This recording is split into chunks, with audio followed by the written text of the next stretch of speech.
International रिलेशन्समध्ये एक मूलभूत तत्व असतं आणि ते तत्व म्हणजे काय? Nobody is permanent friends and nobody is a permanent enemy. मग अशा वेळेस भारत सरकार अफगाणिस्तान सरकारसोबत एवढं मैत्रीपूर्ण संबंध प्रस्थापित करण्याच्या मागं लागलं आहे, तर त्याच्या मागचं कारण काय आहे?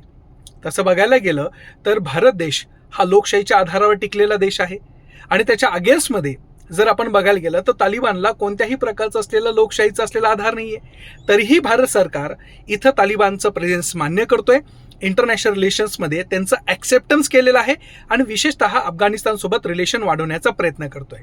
मग त्याच्या मागची काही थेरी आहे का?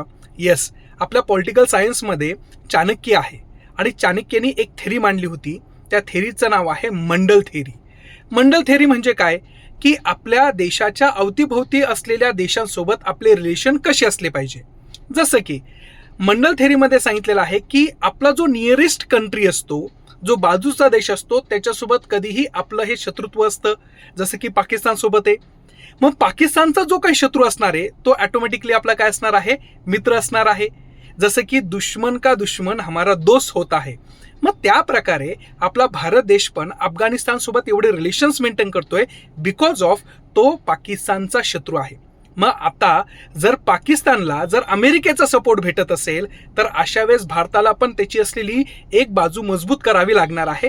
परिणामस्वरूप तालिबानसोबत बऱ्यापैकी आपण ज्या काही गोष्टी करतोय तर त्याच्या मागचं असलेलं कारण हेच आहे की आपल्याला तिथं मंडल थेरीचा परिपूर्ण वापर करायचा आहे आणि या अंतर्गत चाणक्यनी ह्या सगळ्या गोष्टी ऑलरेडी सांगून ठेवलेल्या आहे. थँक्यू.